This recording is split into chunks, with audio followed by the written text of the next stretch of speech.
Hello and welcome to another one of my watch reviews. Today I thought we'd compare a genuine and a fake or replica Rolex Submariner. In particular, one is the replica is this one over here, this 18 karat gold and stainless model with the black face. And the one that I have for comparison, the real one, is this stainless steel U series Submariner. Of an older style, so they're not going to be perfect, but I can still demonstrate the point of some oversights of a replica versus a genuine one. I guess where we can start is if we take a look at the bezel on the replica. It is already broken actually, and we'll go both directions. The bezel is supposed to be a unidirectional one so that you can never take away time from your dive underwater. But if you'll notice, the luminous dot at the top and the numbers compared to the genuine one are a little bit too blocky and large. The numbers on the replica are a little bit too thick and they don't have quite the same appearance to them. It's again very similar but not quite the same. The coin edges on the bezel themselves are also a little bit too shallow. It's kind of hard to see from this video perspective, but the ones on the genuine Submariner are much easier to grasp and have a much more defined feel to them. And the bezel itself turns with much more precision. It's a little bit harder to turn, but each click you can feel it grasping into its lock, and it's very sturdy. Whereas the replica turns a little bit too easily, and there's, like I said, it's already broken. It doesn't even stay in place, but it just doesn't turn with the same precision as a real one should. If we look at the printing on the dials themselves, if we look at the replica first, the printing is very poor quality.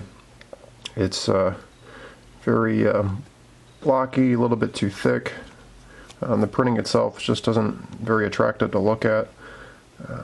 The hands themselves, the gold feels a little bit too thick compared to the luminous. The balance is off on the hands of luminous marker versus color to the hands, and it's kind of hard to pick this out other than you just tell it looks a little bit more sloppy, unless you have another Rolex to compare it to a real one.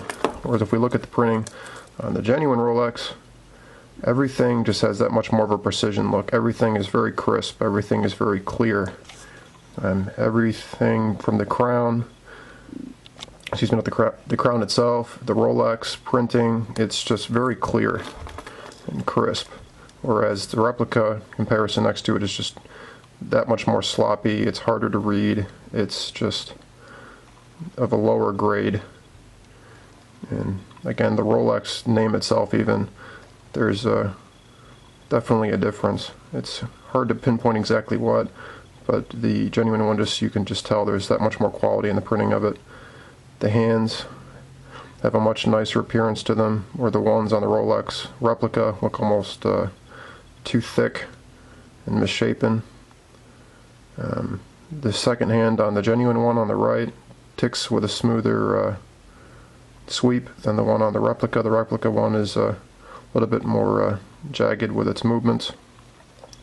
If we look at the date window on the replica, let me get the hand out of the way.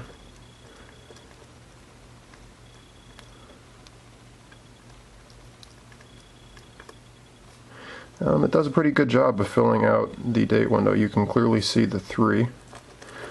Compared to the genuine one, though, it's not quite as legible, and it doesn't entirely fill the date window as this genuine does right here. The replica one does a good job, but again, for legibility, the real one does a much better job. Some of that could be the color contrast of the black and gold versus the white and black, but in person there's definitely a difference, and that the real one is much easier to read. If we take a look at the side of the case, they do have the proper crown on it. If I can get it to zoom in here. It has the Rolex triplock crown symbol. Those 3 little dots mean that it's a triplock crown, which is correct for this model. It means that it's watertight, as the genuine does here. The genuine one Every time it's tightened, the crown lines up directly above with the bezel. The replica one, it doesn't always seem to do that. Some of that might be the way the watch was put together, that were adjusted.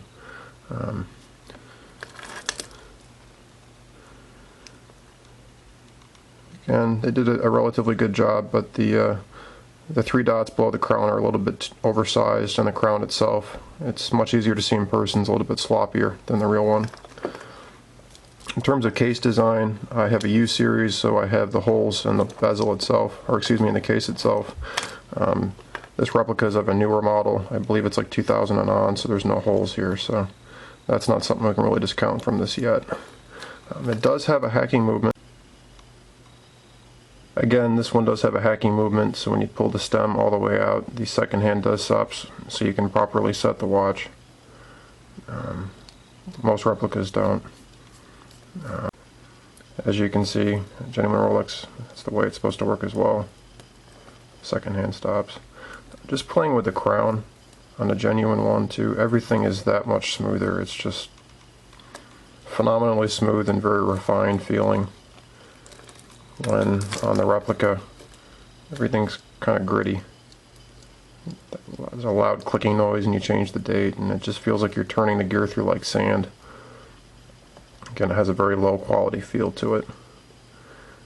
Let's take the bracelets off and see if they made any attempt to mark the case itself with the model and serial numbers as they should have on a had this been a genuine Rolex.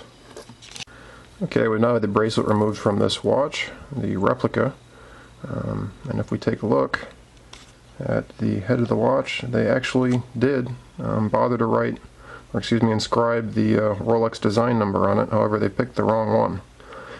It says original Rolex design 116610, and I believe this should have a 13 at the end of it for gold. I apologize, I don't know what the time being, I can't remember the exact number, but I do know that's not correct.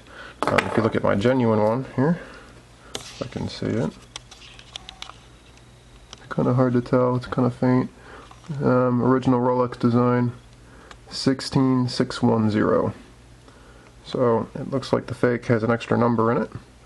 The 16610 is what's reflective of a stainless steel Submariner. This watch was made in 97 or 98, but I believe this model line continued up to about a year ago. Very tried and true Rolex design. It's been around for a very long time. On the other side of the case would be the serial number. However, since this is a genuine one, I'd rather not reveal a genuine serial number on the internet so that forgers out there can steal my serial number. If we look at the fake one, however, they did also put a stainless steel, which we know this is not, model number, or excuse me, serial number of X41900. Again, I'd have to pull up the resource at the moment, but I do believe that the serial number is way too short to be a valid serial number. But they did use a plain Rolex case back, which is authentic to a Rolex, in that there's no marking on it, and there's no inscriptions on it, and it's not see-through.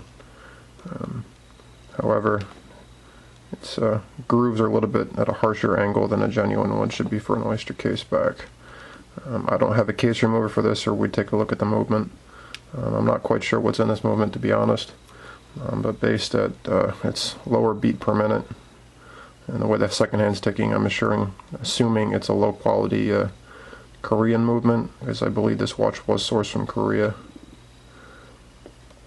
We do take a look at the crown. There is a seal in there, which is good. And a little black seal right there for water tightness. That is something that should be there. A lot of replicas don't catch that little detail. But again, that's part of the Rolex trip lock system for water tightness. And there's the genuine one. The replica one's too far down on the crown, it appears. They have it in the wrong place. And if we take a look at the crown guards, there's the genuine one. The replica are a little bit too thick. You can see there's more of the crown exposed within the crown guards than the genuine one. The crown's a little bit too close to these crown guards because they're too thick. Again, there's that genuine Rolex printing versus the knockoff printing. So in general, there's kind of a good overview of what to keep an eye out for. Again, these aren't a perfect comparison, as this is a stainless steel model of an older vintage, but should give you some sense. You know, they did a lot of things right on this replica. Assuming the bezel wasn't broke, it's 120 clicks all the way around, which is correct. The date window does a pretty good job of filling in the Cyclops viewpoint. I can't believe they actually went to the effort of putting, you know, a Rolex design number and fake serial number on it. Again, some internet research though would tell you immediately that those aren't correct. And it's just, if you've ever held a legitimate Rolex or seen one up close, you'd know instantly that there's just, the quality on this one isn't up to par. The printing, and it's the little details that they just don't seem to get right. So I hope you enjoyed this, and more to come.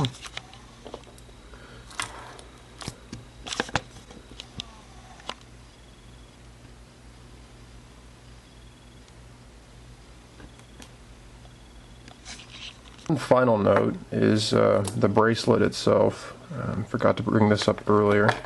However, the bracelet on the fake one is of such poor quality that the fake gold is actually rubbing off. So I debated whether or not I should even show it. You can see the wear on the links where the gold is just completely coming off. Obviously, a genuine Rolex, you wouldn't have that issue. My Rolex is of a different vintage than the one they tried to replicate on this fake one, so the bracelets are a slightly different style.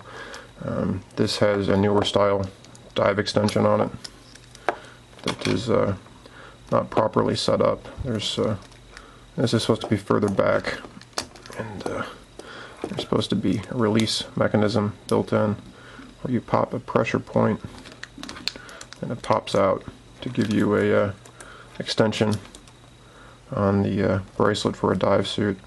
I apologize, I can't show you how the mechanism is supposed to work because this bracelet isn't set up correctly. And mine is of a different vintage, so I couldn't compare that for you for comparison's sake. Older style ones you just pop here and they had this manual extension. But other parts of the case that were just, or excuse me, the bracelet that are off. If you look over here, there is a model number stamped onto it. Again, as with the case itself, it's the wrong one. It says 611-6610, which again I believe is not correct. The printing itself is too big. On a genuine one, you can see, hopefully, that the print, the model number of the case, or on the bracelet, excuse me, is much smaller in comparison to the fake one. There is the infamous Rolex stamped clasp. I understand newer models, they fixed this and they have a newer style fold over deploying clasp that I think is much nicer. I wish I would have held off and bought a newer one, to be honest. But there's the traditional marking on that one. And the fake. Again, it's one of those things, it's just kind of hard to tell, but the quality is not quite the same. Things are slightly crooked. The Rolex thing itself is too big. If you look at a genuine one, it's a lot smaller. This one is just oversized. And again, the top one being the genuine one. And it's just, every little piece of it is just hard to explain. It's just, it has a very chintzy feel to it. One thing they did do correctly is, if you take a look down here, they do have screwed in end links. So that was a good touch. A lot of fakes don't even get to that point. Genuine Rolexes, if I can find one. There we go. I do have genuine, do have screwed in end links. So again, just one other place that the details matter and help you discern if what you're holding is a genuine Rolex. And I don't proclaim to be an expert on these things. These are just little things that I picked up over time.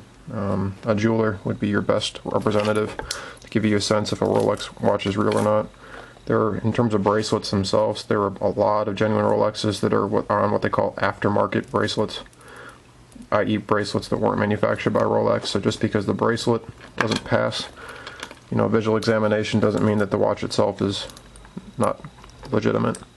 So again, a jeweler would be the best case, but you know, again, a lot of these key points should serve you well in determining whether or not the watch you have is legitimate or not. So again, hope you enjoyed the review.